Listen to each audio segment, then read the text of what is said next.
We have a franchise quarterback. If you wait long enough to podcast, you find a quarterback. That was our goal, and we did our duty. This is the 3 Sports Podcast. I am Ben Axelrod of WKYC.com. He is Craig Lyndall of Waiting for Next Year. Craig, we haven't talked since the season started, so we have a lot of ground to cover, I feel like. But let's just start in the obvious place. Thursday night, Cleveland Browns, New York Jets, Thursday night football. The Browns are down 14-0, and Tyrod Taylor goes down with a concussion.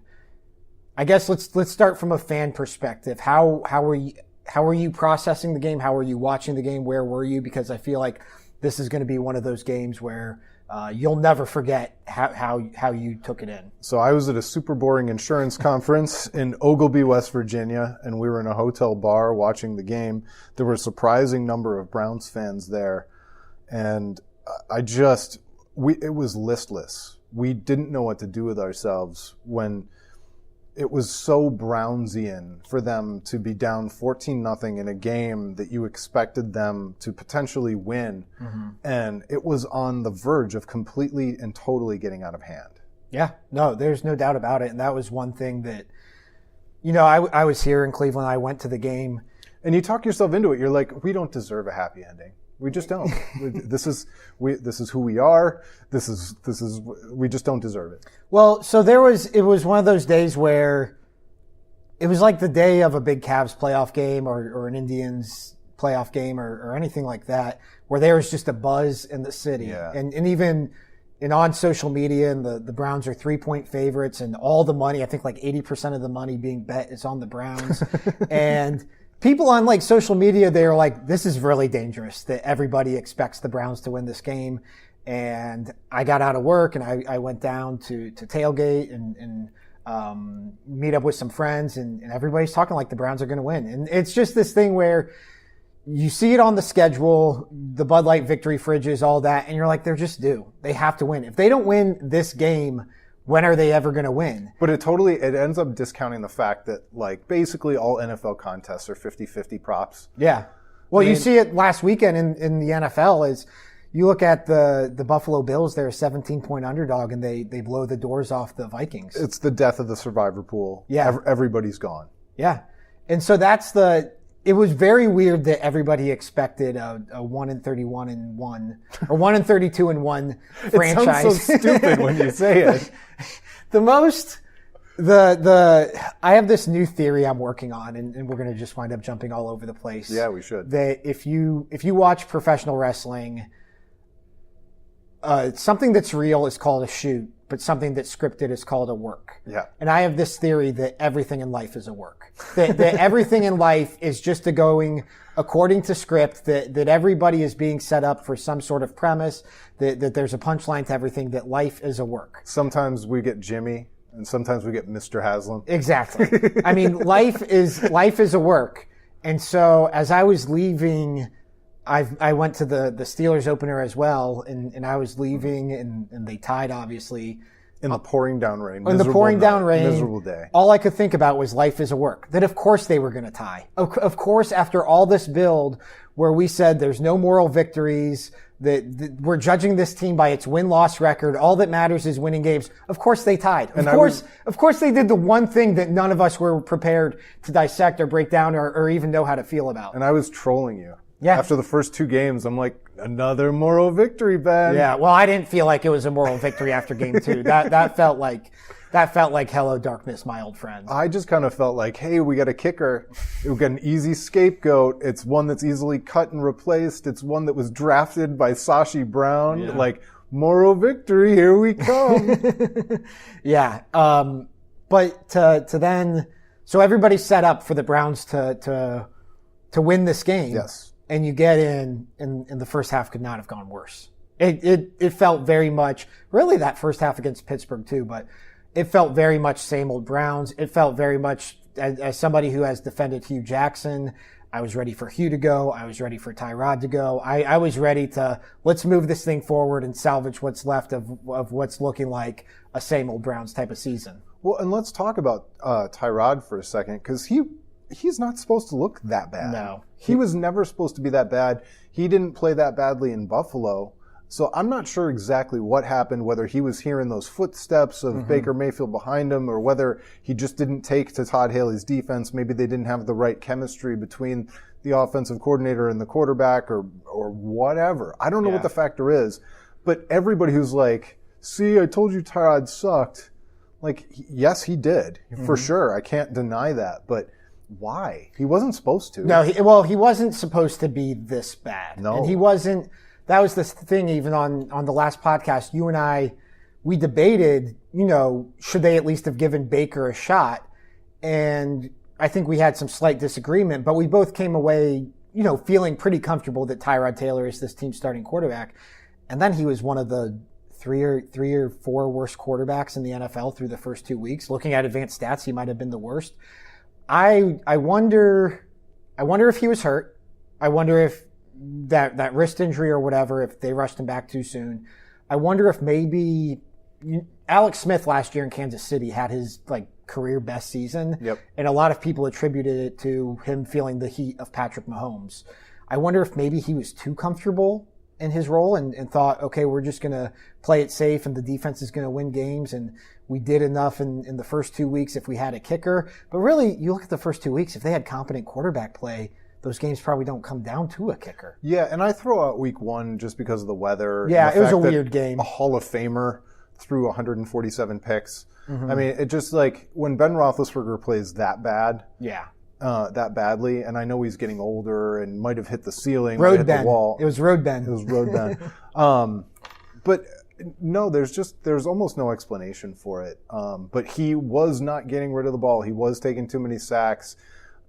But there was no counterbalance to that. We weren't seeing good Tyrod running enough and making enough plays with his feet to make up for the bad part of his game.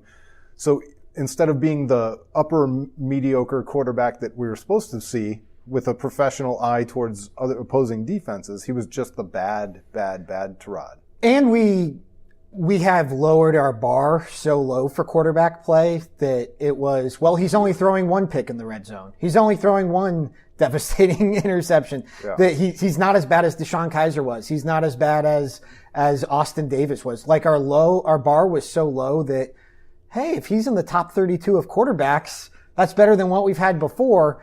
But I think and it was a small sample size. And 2.5 games. There was a good run against Pittsburgh. There was the throw against the Saints. But it just wasn't. You could see how good this defense was. Yes. And especially after that Saints game, it just felt devastating that they didn't get a win. The way they held Drew Brees in check made me a believer. Yeah. And so you're right. It felt like a baseball team with a bad bullpen. Yeah. You were just wasting this awesome.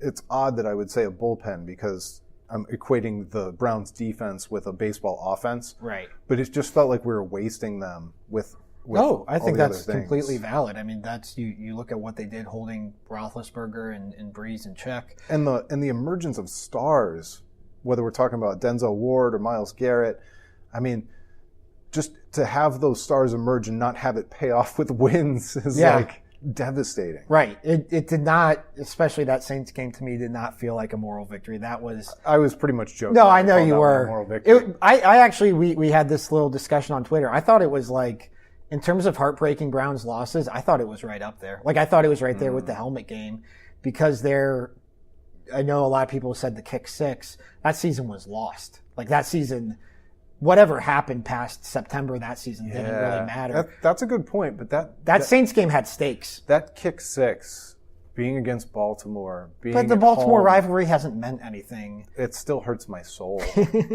No, it does. It hasn't been tangible, right, in a long time. But that the helmet toss game.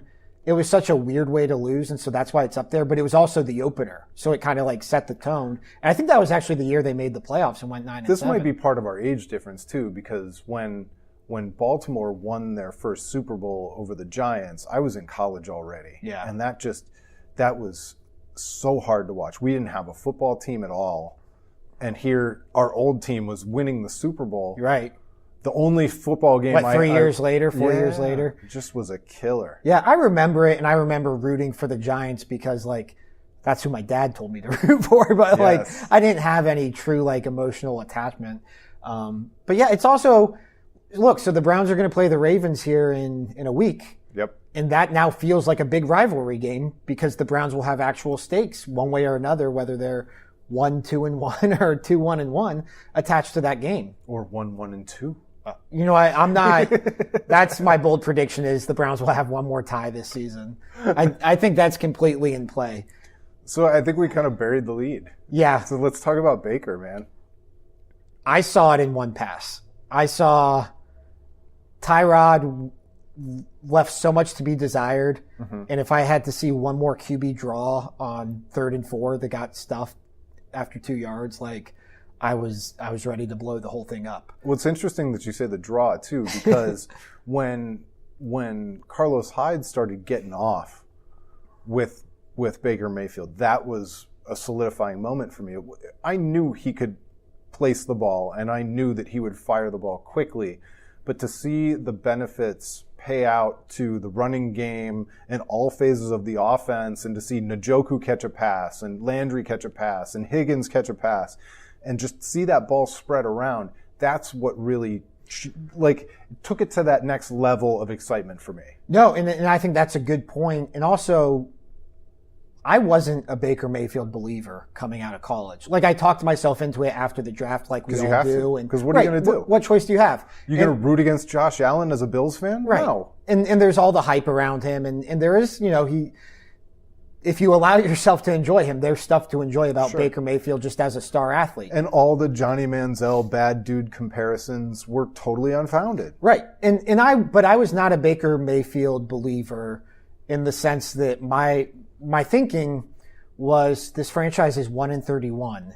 Mm-hmm. And this is going to be the guy who turns it around. This is going to be the 6'1" nothing. And it's not that I didn't think Baker could be a good quarterback. It's I doubted whether or not he could have been a good quarterback in Cleveland.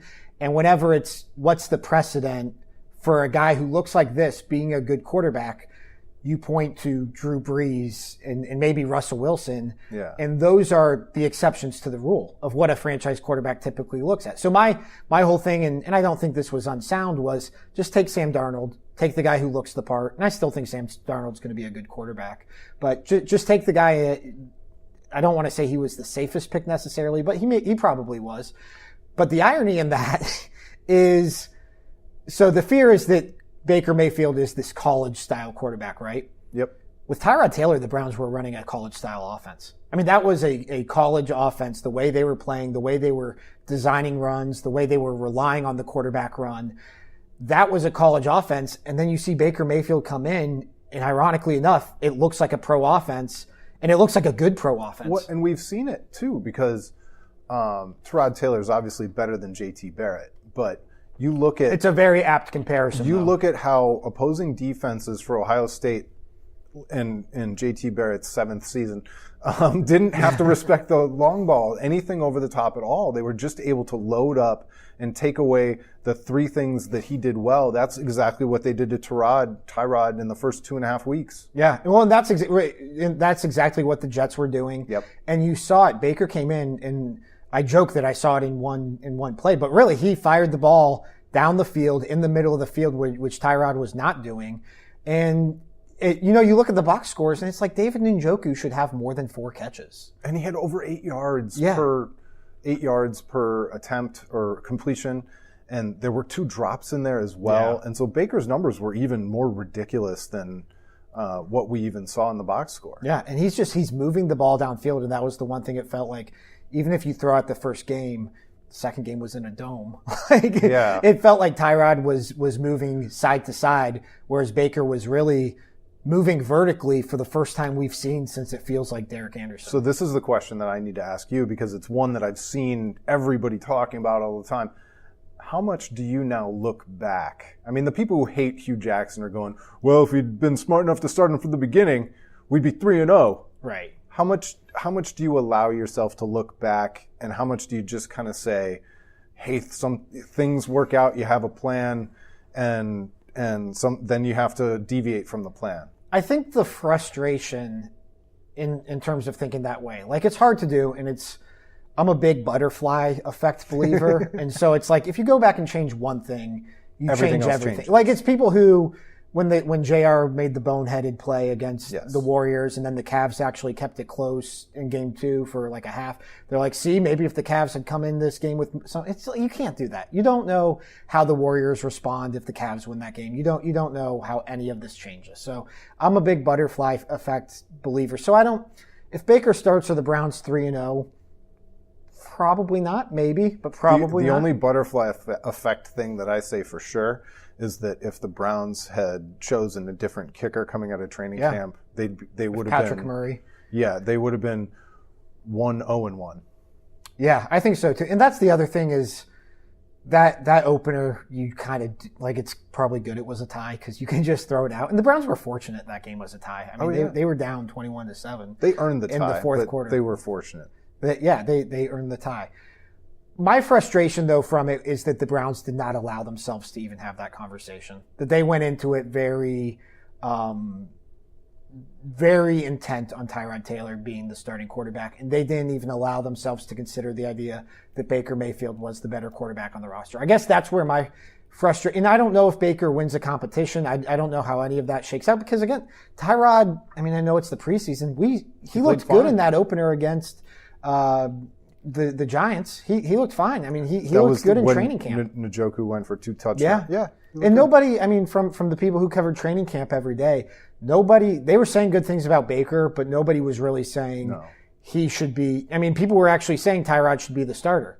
And so it's hard to do that, but I do think the Browns were, and I think this is where the 1-31 effect occurs, is that the Browns were so desperate to get a win that they just went with what they felt was the safest option. And they spent all of training camp preparing to pick up a win somewhere in the first 3 weeks of the season rather than looking at the season as a whole. Yeah, and I don't think that was the wrong plan per se, any more than I think it's wrong now that they're going to go with Baker Mayfield going forward. I mean, they'd be crazy. I think they would have been crazy to assume that Baker Mayfield was going to be ready to begin his rookie season as the starter. And maybe they should have opened the door a little bit more. But we've also seen the negative consequences of a quarterback battle in training camp and not choosing the guy and preparing with that guy. But I also think that's where maybe the old scars of the Browns I know. But why shouldn't they? Because this is, to quote Baker Mayfield, this is 2018. It doesn't matter that Mike Holmgren tried to do that too. But I think that's probably a valid approach. We just haven't seen it pay off. Like the Jets, I get it. The Jets are right. The Jets are a similar franchise in terms of they've had a quarterback carousel, and they pretty seamlessly went into this season with Sam Darnold as their starter. And it wasn't really. And they had Josh McCown, but they never pretended. And Teddy Bridgewater. They never pretended he was going to be the starter, but. No, I guess you're right. I think there was a way to handle it where you give yourself a look at Baker. If the Jets were the Browns, Teddy Bridgewater would have started the first 2.5 games. Yeah. For the Jets. Yeah, probably. No, you're right. And so, But in the long run, does that really hurt Sam Darnold or Baker Mayfield? No, because last year, the Houston Texans started, oh my God, who was their starting quarterback in that? Tom Savage. Over Deshaun Watson. In week 1. It's like the worst game of Jeopardy ever. And then they went to Deshaun Watson in week 2. Yeah. Now, so that's what, if the Browns lose that game, if Tyrod doesn't get concussed and winds up staying in, which I think he probably would have stayed in the second. I think the Browns were very, from what I've heard from what other people who cover the team more closely than I do, what they heard is the Browns were pretty much committed to sticking to to Tyrod Taylor until the wheels fell off the season. That, to me, though, by the second half of that Jets game, felt like a self-fulfilling prophecy. So, yes, I agree with all that. Here's the solace that I take from it, is that I don't get the sense that there was any infighting or controversy over it. I think that was the organizational decision from Dorsey all the way down to Hugh, including the owner, including everybody else who's here from Green Bay. I actually think it was a John Dorsey decision. I think this was the direction. And isn't that great? It's to go to Baker on the field. The thing that stood out to me about Baker is how decisive he was with the ball. Yes. We've never seen he's fearless and he's decisive. And you factor in his accuracy, it's beautiful. And the Browns have a decisive decision maker in John Dorsey. Well, and they're not hedging for anything. They're not. I mean, maybe they were hedging a little that we need to get a win under our belts because we need to get this monkey off our back, which is completely valid. But this is a team now that, I mean, knock on wood, because again, we're talking about one game, but for the first time in forever, it feels like there is a direction to this franchise that you can believe in. It feels like the Browns have a 50-50 shot to win any NFL game, as opposed to the 30% shot that they've had the last 3, 4, 5 years. Sometimes less than that. I mean, there were games where they walked into it with basically 1%. 0. Yeah, I mean, when they played the Cowboys 2 years ago, and I that just was remember crazy. or the Bengals, they would just get drubbed. And it was like, what am I watching? And it was over in the first 6-7 minutes. Well, that's what people don't remember, is that like those 2 years were really painful. You basically didn't have football in your city. They might as well have left and moved to Baltimore again. Like, it was really bad.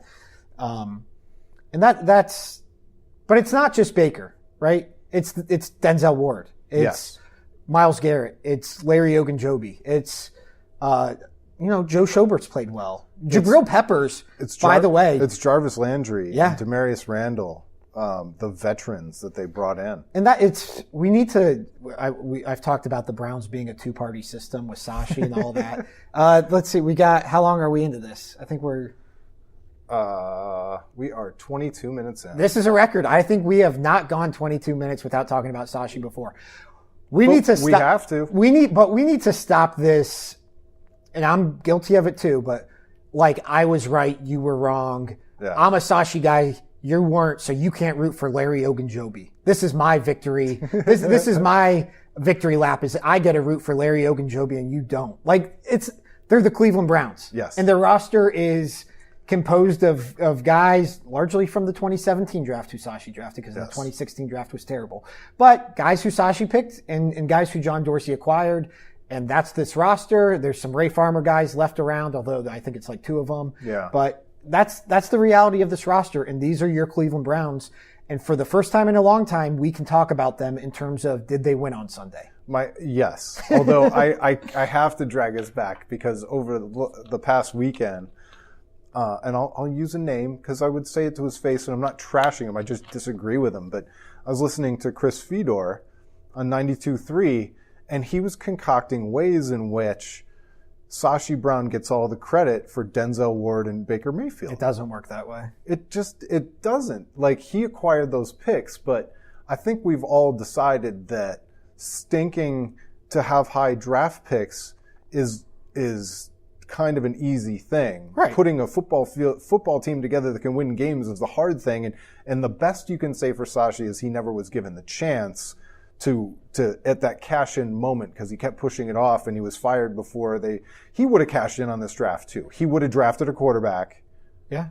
I don't think Sashi would have traded down from number 1 Baker Mayfield. He might have traded down from 4. He might have traded down from Probably 4. would have. But he would have cashed in on this. He would have cashed in. You know what?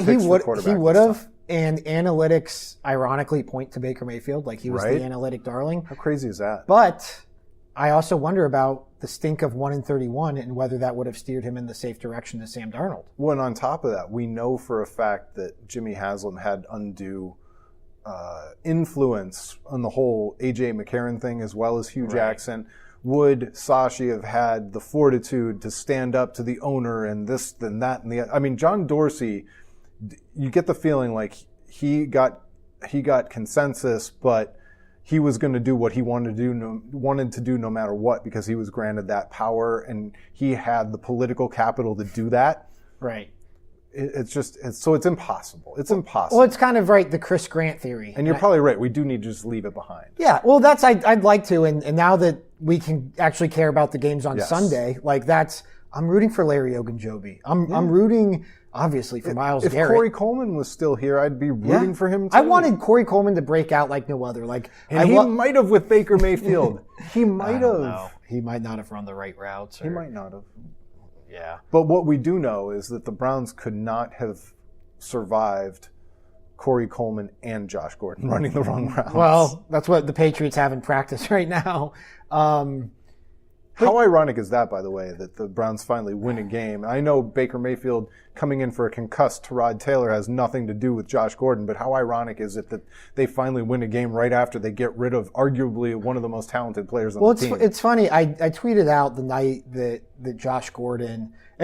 So you mentioned. God, we missed a lot while we were on hiatus. We both had some busy travel weeks, but you were in West Virginia last week. Yes. And you'll always remember like watching Baker Mayfield in West Virginia, where you were. Oglebay, West Virginia is cemented in my brain forever. Who you were with, who was buying the shots, all of that. I'll always remember. So I was in Austin the week prior, Austin, Texas, for this big digital media conference. Mm-hmm. And I traveled back on Saturday, and it was a busy travel day, and had a connecting flight through Chicago. So I land in Cleveland probably a little after 9 p.m. And my fiance actually encouraged me to get the Browns app because she said they're first with all the alerts. Like they beat out Bleacher Report. They're their own news ESPN. service. Right. And they're very quick, and we have a partial season ticket package. So you can do the tickets through that and all that. So I got the Browns app. I touched down in Cleveland, and the very first alert I get is from the Cleveland Browns that says we have released Josh, or we have plans to release Josh Gordon. And so it's like, oh my God. And so like it had been going, I have all these missed texts and calls from everybody, and it's like, what the hell is going on? But so I get home, and Ohio State's playing TCU, and I'm just trying to process everything. And the one thing I think you and I have probably talked about, and I talk about with other people, is... Yeah, I found out in the middle of the TCU game. Yeah. I mean, it was probably right after kickoff. Yeah. And so I said, there are 31 other teams in the NFL who win games without Josh Gordon. And a lot of people jumped on me for that tweet. They were like, oh, but the Browns haven't won in the last... And I'm like, that's not the point. The point is... life goes on. Like the Browns can be a formidable NFL franchise with or without Josh Gordon, and maybe relying on Josh Gordon was a bad thing, and not like this is the most unreliable player in the NFL, and the Browns continue to rely on him. Maybe it's best you just move on. When it's also important to realize the perspective of even when it comes to an historically great player like Joe Thomas, they went 1-31 with Joe Thomas. Right. And that's not a shot at Joe. Right. It's just to say it's just one guy. Right. Everybody calm down. Right. It's one guy. Teams, who's not the quarterback. There are just so many fans who act like if Josh Gordon goes to the Patriots and becomes their next version of Randy Moss, that the Browns have to close up shop and move. And it's no. You go draft a number one receiver next year. He was a zero on our ledger anyway. Right. He was. If you don't realize it by now, you never will. If he was ever going to work out, it wasn't going to be in Cleveland. Here. That's such a hard thing. It's such a hard thing and I'm not saying for other people. I'm saying for myself too.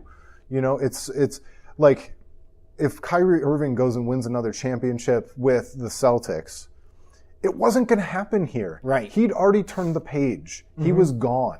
Right. I think they maybe could have played chicken with, but. Yeah, right. They could have done this. They could have done that. But at the end of the day, saying you play for us or you play for nobody else, to me, that was not you being a strong franchise. It's untenable. Right. That was you being petty and you hanging on to the past. He has not been a Pro Bowl caliber receiver in 5 years. I tend to think he's not going to work out in New England. The more you look at New England, it's looking like a complete desperation move more than anything else. They're trying to get 2 weeks until Edelman comes back. Yeah. Or 1 week now. I thought it was really interesting, and it kind of flew under the radar. Initially, the trade was a 5th round pick, and then but it was conditional that if he doesn't play an X amount of games, the Browns send back a 7th. Well, it wound up just being the Browns sent back the 7th regardless. And so the fact that the Browns were willing to just say, hey, we're okay just sending the 7th for the 5th. Let's upgrade to a 5th. Yeah.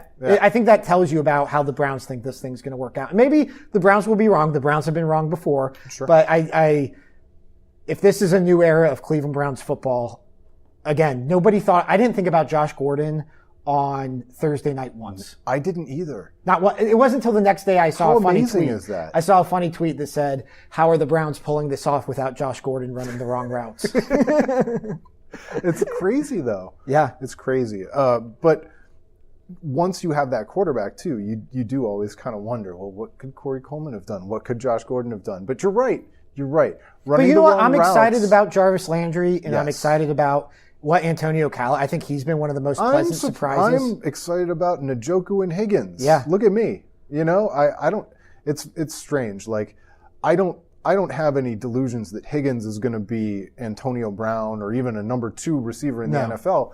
But I think this dude could be a real, like, Mohamed Sanu level second or third wide receiver in the league, especially if he's got chemistry with a quarterback. Right. So how many third receivers do you know on teams with bad quarterbacks? None. Probably not many. Yeah. Whereas because they're not on my fantasy team. We knew about Juju Smith-Schuster last year. Yes. We've known about Sanu. We've known about, I feel like I know like 5 Saints receivers from the last like 5 years. Yeah. Like, we know about all these guys because they're playing with good quarterbacks. Pierre Garçon made his entire career off playing with Peyton Manning.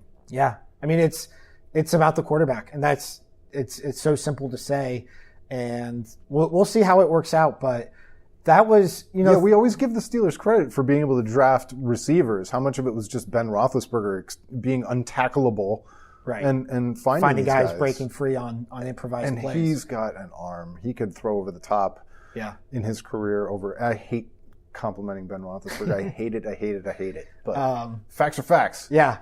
So Thursday night, though, it was awesome. They come back. I was in the stadium, and it's just pure euphoria. How many bad games do you think Baker Mayfield's going to have? Because he's going to have at least one, I would imagine. Yeah. I don't know. Maybe not. He might. Our bar is so low that we might always just come back to it and say, well, at least it's not what we were seeing before. I don't know, but it was. Downtown was incredible, and the bars, the lines were wrapped around Dive Bar and Barley House, and all down West 6th Street. It was incredible. And then just talking to my dad about it the next day. I mean, it's not just, and actually, ironically, Ken and Lima, I think right now do the best show in Cleveland, and to have them on the following day was awesome. Levitard did a really good Browns show because Mike Ryan, their executive producer, is a Browns fan, and they were doing this whole bit about we have a quarterback. It was a really fun week of podcasts. Yeah. I mean, even listening to Bill Simmons have to talk about it, and having Bill Simmons complain about Josh Gordon, and then listening to Mike Lombardi have to talk about the Browns. It was so much fun. Yeah. The Ringer Podcast Network. Well, and so that's just, it's not that the Browns won a game. And regardless of however they won, if it came on Thursday or whether it would come next week or whatever, like that was always going to be a cool moment that Bud Light, like whatever they did with their marketing campaign on this, went above and beyond. And it was actually, in the stadium, like, literally, as soon as Baker's done taking the knees, they go up to the scoreboard and they have a video of the mascots at a bar, like opening up the Bud Light fridges. God, I kind of wish the Browns didn't lean so far into 0-16 when they were promoting this thing, but I get it, and it's a reality. And if you're a good team, you don't have to worry about what the marketing franchise or the marketing team's doing. And pretending that it wasn't happening is also not a good look, right? And so it was cool though. But the euphoria from the win was also that feeling of, oh my God, they might have a quarterback. And we haven't felt this since Bernie. Well, and this, I've never felt it. No, it's amazing. And the other part of it is that, like, whether you like Hugh Jackson or not, whether you like Greg Williams or anything else. I haven't heard many Greg Williams complaints lately. But that's weird. And even all the way up to Jimmy Haslam, when you have a quarterback who enables you to win as many games as you lose, or hopefully a few more than that, and who allows you to project a team that might be able to go to the playoffs next year or the year after, it saves everybody. It buys everybody time. It saves coaches. It enables that continuity that we've been dreaming of. Well, you don't have to give up on draft picks. You get to watch players develop. You don't have to go through this cycle where every 3 years you're cycling through a roster. Yes. You can develop players like a Hollywood Higgins or a Duke Johnson or like Duke Johnson's been nowhere, but it doesn't matter that he's been nowhere because they won a game. and I really expect guys like Njoku and Duke Johnson to really break out as part of Baker Mayfield taking over. Yeah, that's my so I have to have like a scorching hot. This might not even be a scorching hot take, but right now, Jabril Peppers is not the most disappointing Browns first-round pick from 2017. Oh, you think it's Njoku? So far it is. Yeah. And that's probably playing with Tyrod, but do something. Make a play. Jabril's been good. It's more a credit to Jabril. I think Jabril, now that he's amazing what happens when you fill out your roster. And he doesn't have to play 40 yards behind the line of scrimmage. Not only, obviously Denzel Ward is incredible and might win Defensive Rookie of the Year, which would be the third straight from Ohio State. But crazy. Terrence Mitchell is the most underrated free agent signing the Browns might have ever had. He's awesome. Yeah. And so it's it's fun. It's fun to have these guys who you can be it's my favorite player on this team. But it all starts with the quarterback. And so that's, now you're right though, it does put you on a trajectory where, the rest of this season is pretty much now about getting the most out of Baker. Could they compete for a playoff spot? Probably not. They might make it interesting heading into November. It very might well be 8 or 9 games wins the division, because the Browns could have 8 wins and have a winning record. Mm-hmm. Just remember, Browns fans need to remember that now, because of that tie. Right. They'll be 8-7-1, which is a winning record. And we've seen 7-win teams go into the playoffs before, especially in super competitive divisions. And the AFC North is going to be really wacky this year. Yeah. I think it's just going to be really crazy. Yeah, it feels like everybody's just going to beat up on everybody. It looked like the Bengals after that Thursday night win they had, looked like they were the best team in the division. It still might be the Ravens. It's there for the taking. It's definitely not the Ravens. You don't think it's the Ravens? I definitely don't think it's the Ravens. It could be the Bengals. I don't think it's the Bengals. Could be the Steelers. I think it's probably still the Steelers, but the margin is so much smaller that even though they're still the best team on paper, they're not they could lose more games in the division than they win. Being the best team doesn't always mean you win the most games. Well, and we know that the Browns are as good as the Steelers. Yes. We put them both on the field, and they played themselves evenly. The Steelers' offense is better, and the Browns' defense is better. So these are 2 equal franchises. Yes, equal. Equal, 50-50. So Sunday, they have the Raiders. We just don't have the hardware. Sunday, they have the Raiders. I think this is a good test. Should we tell everybody that was a joke so that audio clip doesn't get pulled out? No, I hope that it... let's get aggregated. I think that's the next step for the podcast is we should get aggregated. Maybe I'll aggregate it. First of all, podcast more than once a month. Yes. Second of all, get aggregated. Baby steps, just like the Browns. They have the Raiders on Sunday. I actually think this is like a good show-me test. Yeah. The Raiders, if they're not the worst team in football, through the first 3 weeks, they're one of them. How much do you love it with John Gruden at the helm? Well, it was so obvious. It was just so... As obvious as Sashi going full analytics was bad for the Browns, John Gruden going full football guy was equally as bad for the... Yes. It's very clear you need a mix of the two. I think that much is just obvious. And the cool thing is, it looks like the Browns do have a mix of the two. But, what John Gruden's been, cutting the punter because he's too much of a headache or whatever. It's just dumb football guy stuff. And you mentioned Bill Simmons. He brings this up all the time. John Gruden hasn't been coaching for 11 years now. Completely out of touch. No, and even when he was on top, quote unquote, it was he took Tony Dungy's team. Right. And won the Super Bowl with Tony Dungy's team. And then was a very average coach for, they were 500 in Tampa. They were one of those teams that would go 4-12 one year and 11-5 the next. What was the name of the mediocre quarterback who he won that Super Bowl with? Which one? Oh, Brad Johnson. Brad Johnson. Yeah. Well, he also did this weird thing where he collected quarterbacks. Yes. He would just fill his roster. They'd carry 4 or 5 quarterbacks at a time with all these Josh McCown types. Just guys who could he carried his roster with the 27th through 32nd best quarterback in the NFL. It was weird. Yeah, I don't know that he ever coached that dude Kerry whatever from Penn State. Kerry Collins. Yeah, I'm just gonna assume it's true though. I don't know that it happened, but he played for a bunch of teams. Yeah, he probably did. I'm sure John Gruden coached that guy and collected him at some point. But you're right. It's a weird coaching trait that he has. Yeah. So I don't know, but But this is a good test for the Browns on the road, West Coast. Bad team, go win a game. Yeah. Go win a game. Yeah, that's the thing. Do the Browns beat the Jets down 14-0 if they're playing on the road in New Jersey. Well, maybe not. Yeah. Now they have an extra time period to prepare, but they have to hit the road. They have to win a game on the road. And even though Oakland should be the inferior team on paper, winning any game on the road in the NFL is that much more difficult. Right. What's the line on it? Raiders -3. So it's pretty basic, just straightforward. That's basically a pick 'em, except they're at home. Right. And so, yeah, I mean... Aren't you a little bit surprised that the Raiders are favored? The line's, it's shifting toward the Browns. Okay. It's not, I think it's probably too early to favor the Browns on the West Coast, regardless of who they're against. I mean, I'd stay away from this if I were a generic non-Browns fan. I'm guessing a lot of money will come in on the Browns because they're kind of the hot team and everybody's down on the Raiders.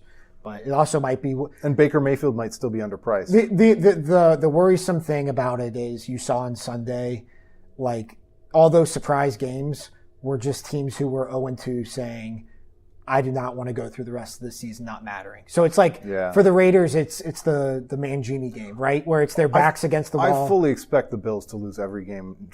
Now they've got their relief. Right. We're not going to go 0-16, and now we're free to lose every game from this point forward. Right. But that's the Raiders are still in desperation mode. It's just a matter of... Because I remember that was an old quote. I can't remember which Colts executive it was, but it was, a Hall of Fame level NFL coach can only get his team up to play a game 3, maybe 4 times a year. Right.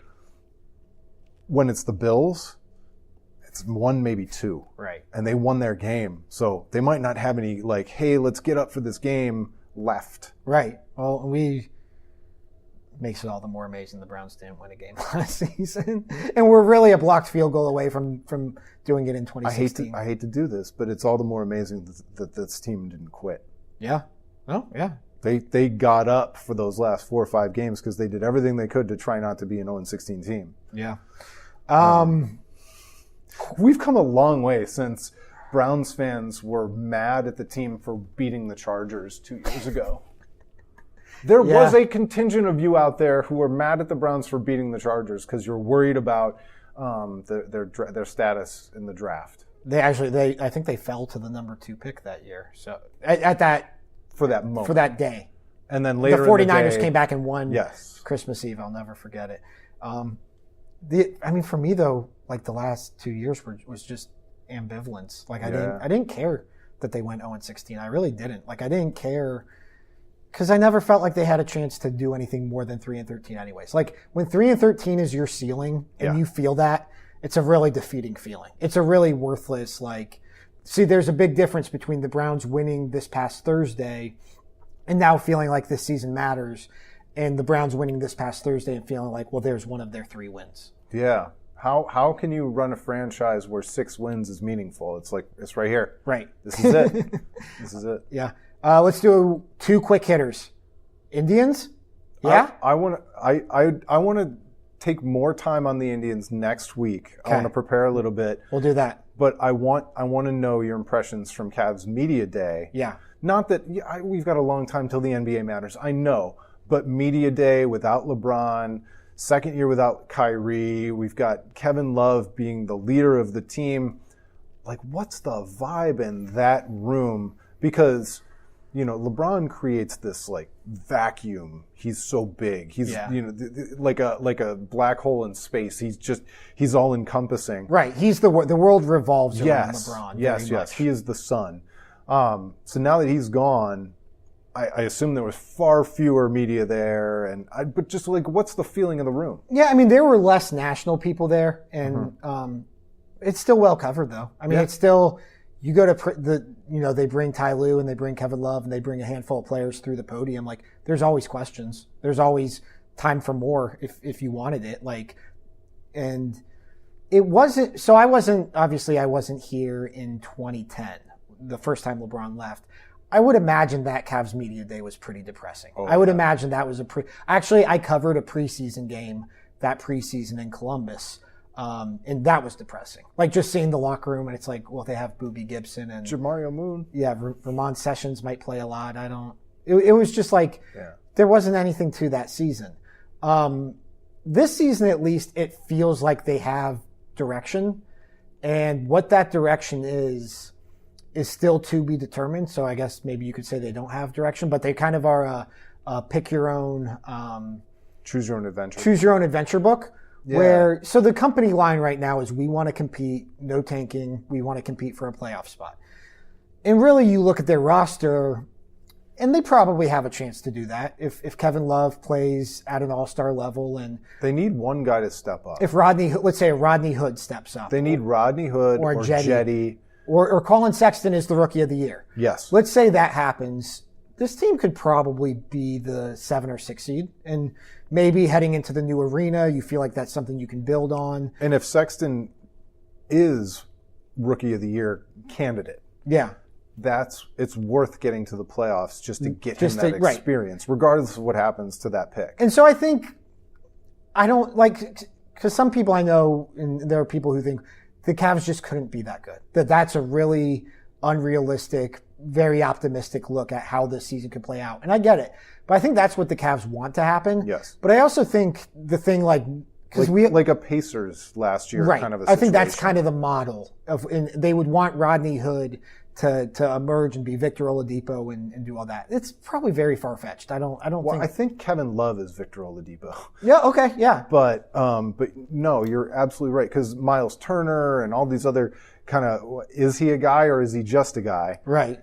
The Cavs have a lot of those. And so you look at, it's because everybody has to make these hard and fast assumptions and takes and all of that. But this is all subject to change. They could trade J.R. Smith and Kyle Korver tomorrow, and it would be very clear what the direction of this team is going to be. They could get to February and say, we aren't winning enough games. We aren't going to be able to keep pace. The East is better than we thought.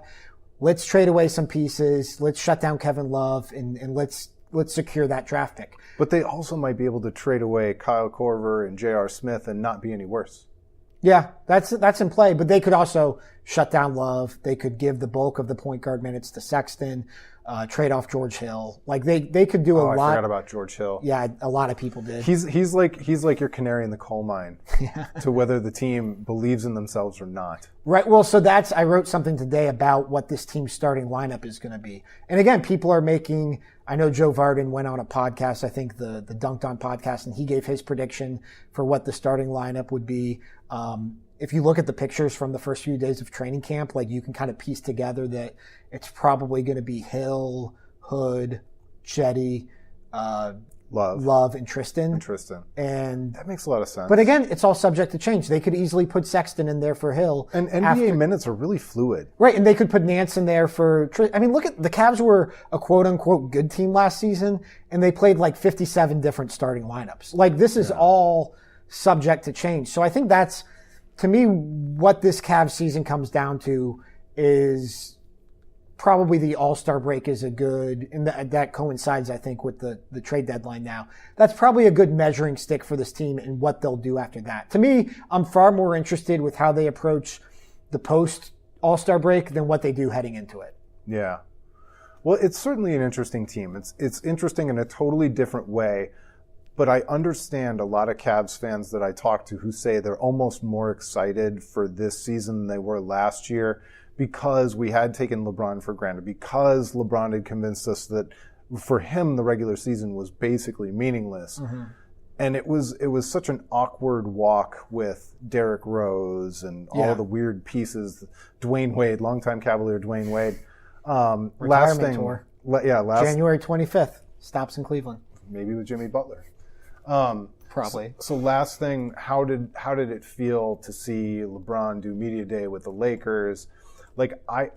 Just between us and the podcast audience, I want to start doing longtime LA Laker legend LeBron James, like we do with the Dwayne Wade thing. Yeah. Because I don't want to crap all over LeBron James. He doesn't owe us anything. Mm-mm. He's the greatest Cavalier of all time, one of the greatest Cleveland sports icons of all time. But I think it's worth poking a little bit of fun at the longtime LA Lakers legend, LeBron James. So, obviously I'm a big LeBron fan, and for all intents and purposes, I'm rooting for him. Sure. I'd love for him to win MVP. But it's kind of a mockery that he's playing for the Lakers. Well, so here's the thing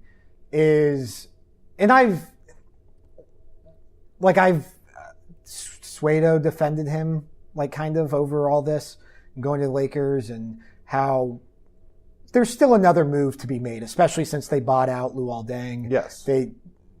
This is more a long-term move than a short-term move, although, like, it's not a coincidence that all these documentaries are now coming out and that Space Jam 2 just got announced and that, like, he's super involved in Hollywood. I always downplayed that part because to me it's like, if you're playing in an NBA season, how much Hollywood stuff can you do? Right. But it's clear that the Hollywood allure was real. That stuff was ramping up.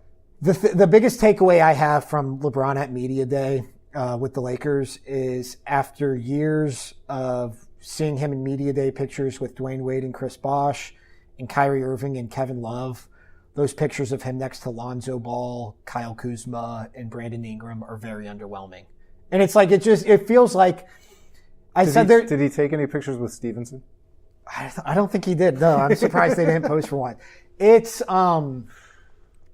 I said there's another move to be made. Mm-hmm. And I keep waiting for, like, Anthony Davis to walk out from behind a curtain wearing a Lakers jersey, or for somebody else to show up. But there's just nobody. It's just him and these guys in this mismatched roster. Jimmy Butler didn't ask to be traded to LA. I think he asked not to be traded to LA. He asked to be traded to the Heat. Right. And so it's going to be interesting to watch. It's going to be interesting to process. I'm giving LeBron the benefit of the doubt that there's another move to be made. Anthony Davis just signed with Clutch. But just, like, perception-wise, isn't it kind of silly? Like, the whole thing is so convoluted and silly. It is, but people would have said him staying in Cleveland from a basketball standpoint would have been silly. Yeah, but at least then it, like, followed through with, like, his arc and what he said. And my attitude was always... I'm past being bitter about it, but I do want to poke fun at it. And I think that's fine. I mean, and the Lakers are always, whether it's LeBron or Kobe, like, the Lakers are just one of those franchises. They aren't going to have, either you're a Lakers fan or you're not a Lakers fan. Yeah. It's not like the Milwaukee Bucks, Right. They don't inspire anything. It's not this bad, but it's Carmelo loving the Knicks. And insisting on being with the Knicks, even though the Knicks aren't the Knicks anymore. Yeah, it's... LeBron on the Lakers is like a geographical decision based on something where the Lakers aren't the Lakers. And I know LeBron is not Carmelo. I'm not actually comparing the two because he's stratospheres ahead. Right. But you know what I'm saying. No, it's like this is a false idea. It's this idea that nobody else is holding on to, clearly, when you look at these two teams' recent histories. The Warriors are the Lakers more than the Lakers are the Lakers. We can leave it on this. I will say, so I was always somebody who said, just enjoy LeBron, and we should never root for him to leave, and it's silly that we'd get into January and people would want them to trade LeBron or whatever. Those were real sports radio conversations. It's true. If LeBron re-signed in Cleveland this year, it would have been a one-year deal, right? Like, he wasn't just going to sign the max this year. It was going to be, let's punt to next offseason. And to go to your original question about what Media Day was like, there was a sense of relief that just this franchise now, and again, it sounds stupid to say they're relieved LeBron is gone. They're relieved this isn't hanging over them anymore. They're relieved that they know the direction of their franchise. It's funny because everybody picked apart the Kyrie trade, and it probably wasn't the best trade, but hedging with that number 8 pick now looks better. To your point, looks better. In business, I've read stories about companies that signed deals with Walmart, and it gave them distribution. It quadrupled or quintupled their sales, but now all of a sudden they had to produce the size jar of pickles that Walmart wanted, and they had to put it in this thing, and they had to make all these decisions to make Walmart happy. And were they better off having those Walmart sales? Yes, but man, was it conditional, and leaving those deals behind sometimes feels like you're losing money. Yeah. But it's a relief. Cavs basketball will never matter as much as it mattered with LeBron James. Never. It just won't. But this was going to come at some point. I mean, the guy's entering year 16. Like, that's absurd. In playing at an MVP level. This was going to end at some point. So it's over now. And the Cavs franchise moves on in a much better place than it did 8 years ago. So, That's going to do it, though, I think, for this week's Three Sports Podcast. For Craig Lyndall of Waiting for Next Year, I'm Ben Axelrod. If you enjoyed the show, subscribe on iTunes, leave a rating, leave a review, tell a friend. We'll be back with you next week, breaking down all the latest on the Cleveland sports scene.